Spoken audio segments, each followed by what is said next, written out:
ଜୟ ଶ୍ରୀରାମ। ଜନ୍ମଜାତକର ଗ୍ରହରିଷ୍ଟ ଅଥବା ଗ୍ରହମାନଙ୍କର ଦୋଷ ଅପହରଣ ପାଇଁ ଯେଉଁ ସବୁ ପ୍ରାକୃତିକ ବିଧାନ ଶାସ୍ତ୍ରରେ ଉଲ୍ଲେଖ ଅଛି ସେସବୁକୁ ଗ୍ରହ ପ୍ରତିକାର କୁହାଯାଏ। ବିଶେଷ କରି ଗ୍ରହମାନଙ୍କର ପ୍ରତିକାର ବ୍ୟବସ୍ଥାଟି ମନୁଷ୍ୟର କ୍ରିୟମାଣ କର୍ମ ଅନ୍ତର୍ଗତ।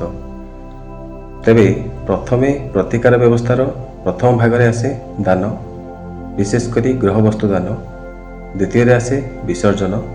ତୃତୀୟରେ ଆସେ ଗ୍ରହଙ୍କର ମନ୍ତ୍ର ଅଥବା ଗ୍ରହଙ୍କର ଇଷ୍ଟଙ୍କର ମନ୍ତ୍ର ଜପ। ଚତୁର୍ଥରେ ଆସେ କବଚ ଧାରଣ। ପଞ୍ଚମରେ ଆସେ ରତ୍ନ ଧାରଣ ଏବଂ ଷଷ୍ଠରେ ଆସେ ଗ୍ରହମାନଙ୍କର ଶାନ୍ତି ବିଧାନ। ବିଶେଷ କରି ଗ୍ରହମାନଙ୍କର ଷଡ଼ବଳରେ ଅବସ୍ଥାନ ଏବଂ ଗ୍ରହମାନଙ୍କର ଗୋଚରକାଳୀନ ଅବସ୍ଥାନକୁ ଆଧାର କରି କେଉଁ ପ୍ରତିକାରଟି ଜାତକ ପାଇଁ କାର୍ଯ୍ୟକାରୀ ହେବ ସେ ବିଷୟରେ ବିଚାର କରାଯାଏ, ଯାହା ଆମେ ପର୍ଯ୍ୟାୟକ୍ରମେ ଆଲୋଚନା କରିବା। ଜୟ ଜଗନ୍ନାଥ।